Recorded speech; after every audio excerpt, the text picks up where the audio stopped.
everyone,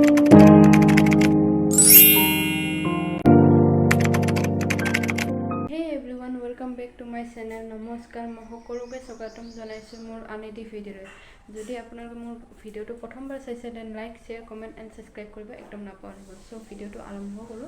চুলিত natural colour আনিবৰ বাবে 4-5টামান ৰক্তজবা আৰু এডাল এল'ভেৰা লৈছোঁ। ৰক্তজবাখিনি ভালকৈ ধুই তাৰে পাতবোৰ ছিঙি আৰু এল'ভেৰাৰ যিটো বগা অংশ সেইবোৰ উলিয়াই মিক্সিত এটাত অকণমান পানী দি পিনে পেষ্ট বনাই লৈছোঁ। মোৰ অকণমান পানী দিয়াত বেছি হ'ল, আপোনালোকে কমকৈ ল'ব। তাৰপিছত চুলিখিনি ভালদৰে আঁচুৰি যেতিয়াই যিকোনো আপুনি চুলিত হেয়াৰ মাস্ক কৰে ন, তেতিয়া চুলিখিনি আঁচুৰি ল'ব, তেতিয়া মানে লগাবৰ সুবিধা হয়।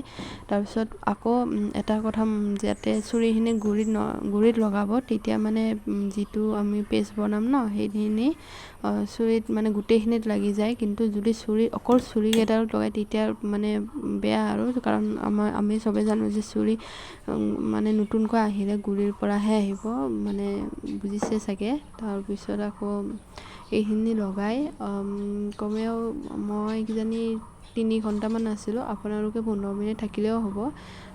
মই মানে কি আৰু, মোৰ সৰুৰ পৰা অভ্যাস আছে যে, সেইকাৰণে মই পাৰোঁ। নহ'লে আপোনালোকে যদি আধা ঘণ্টামান থাকিলে এতিয়া মূৰ বিষাবও পাৰে, কিন্তু মোৰ মূৰ নিবিষায়। তাৰপিছত ফাইনেল ৰিজাল্টটো মই 2 দিনমান পিছত শ্বুট কৰিছোঁ, কাৰণ মই ব্যস্ত আছিলোঁ আৰু বৰষুণ দি আছিলে। আজি কিন্তু ৰ'দ দিছে, কিন্তু মই ভিডিঅ' বনোৱালৈকে ৰ'দটো গুচি গ'ল। কিন্তু কালাৰটো সঁচাকৈ